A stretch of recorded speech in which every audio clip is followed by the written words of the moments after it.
Hello, all. So I apologize, but I am not able to be there with you guys today. But I'm going to go ahead and go through one of them like we did on Tuesday. And you should be in good hands. And if not, you know how I am. Take things with a grain of salt. Ask me any questions via Teams. I will try to get back with you as soon as possible. If not on Thursday, definitely on Friday, I'll be able to get back with you. Um, we're going to start out in the GitHub like we have been. And we are going to go to 1.4 because that's the one we're going to do for today. We did Sally last time, and so let's do someone else. Let's do Mary this time. Let's work on the chicks. Okay, so I'm going to copy that and paste. Feel free to stop and pause and do whatever you need to do for this video as you go on. Okay. So here I'm going to go ahead and file and save it as and I'm going to save it as Sally. You don't have permissions to file in the save location. Well, of course I wouldn't. Why would I? Let's see. Let's put it on my desktop. Sally. There she goes.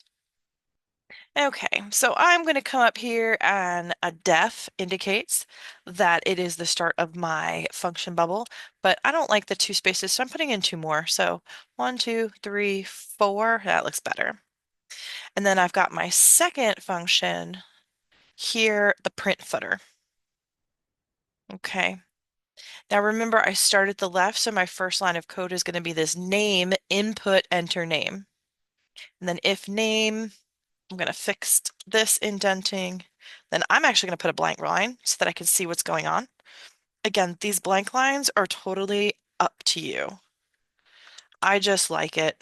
It makes it a little bit better in my brain. 1, 2, and then name, 1, 2. Okay, so it looks like that the biggest difference between this one and the one that was on Tuesday is that we're going to get the user to input the names. Okay.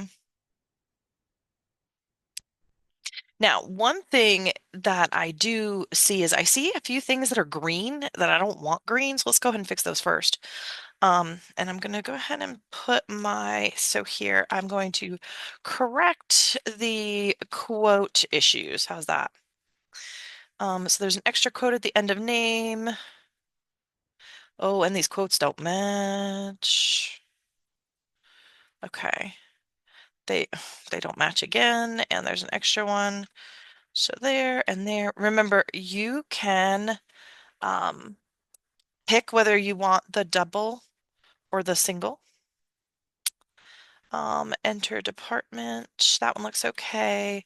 This one does not look okay. Oh, I got too many here, don't I? One. There we go. There was an extra on this line. So let's see. An extra quote on that line. I think there might be an extra one here too. One. I only need two. So you know what? I'm just going to get rid of all of them. Extra quotes. Okay, enter department, enter computer. That one's wonky. That one has an extra.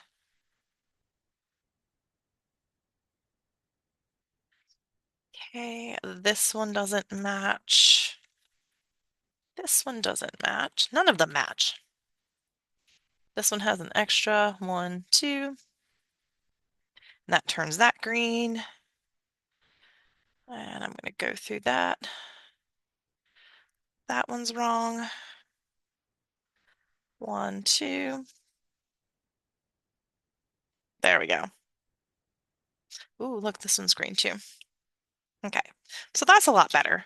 Now things are actually the color that I anticipate them to be, so we're doing a lot better than we were last time.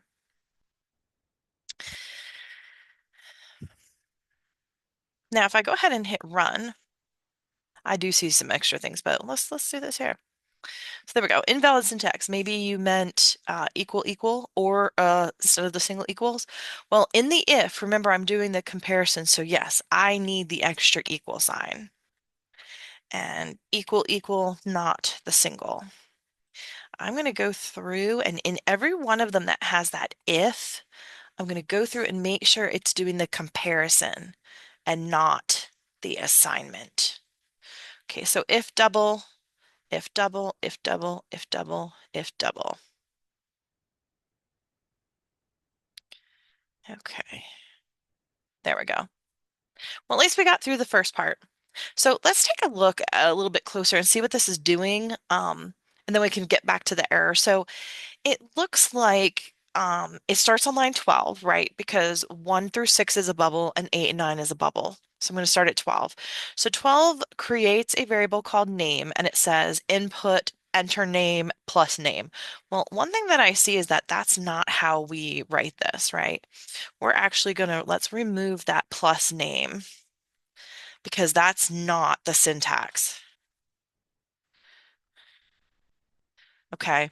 The syntax is to just send it what we want the prompt to be, right? And we're going to store it in name. It's storing it as a string. That's fine. And then it's saying if name is equal to blank. So if the user didn't actually put anything in there, it's going to ask them for that input again. Okay. So, you know, a lot of times what we'll do is we'll put something like, hey, it's not exactly what we thought was your input, try again. So let's see, removed and name. Okay. Input, it doesn't look like they put the variable in any of the other ones, so that's good. Um, but now let's take a look over here. So it says name error, name is not defined in name equals input name. So here I've got name, I've got my equal sign. One thing I notice is that I'm using name up here in print header, and it's not really letting me figure out what that is.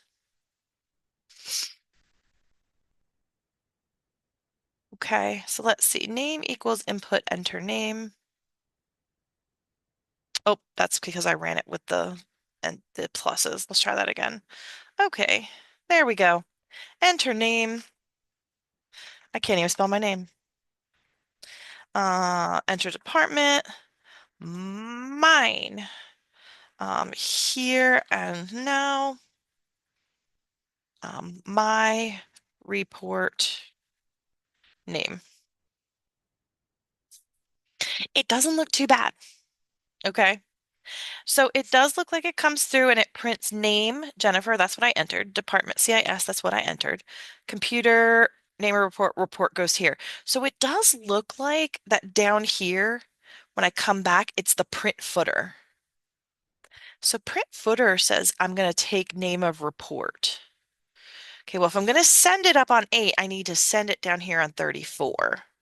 So name of report.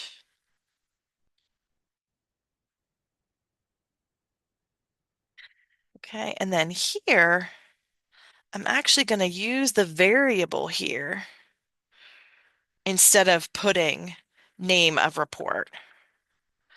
And I used the wrong quote. Okay, it's going to take whatever's here, which is whatever I give to it, which should be what the user entered. So let's take a look and let's do one last run and hold our fingers crossed. So enter name, CIS, mine, here, report title. See how down there at the bottom it actually input those words report title and it stuck it into that string? So that's what we wanted it to do for this one. So up here, I also changed name of report to a variable. That's all of the issues that we had for this one. This one was actually a pretty quick one. I did not do that on purpose. But go ahead and what we want to do on this part is we want to take the user input for the name, department, computer, date and time, and name of report. Remember, when we did it on Tuesday, we did a hard code. This time we're going to type it in as a user. So good luck. And if you need anything, just shoot me a message. I will see you guys on Monday or Tuesday. Have a great weekend. Bye.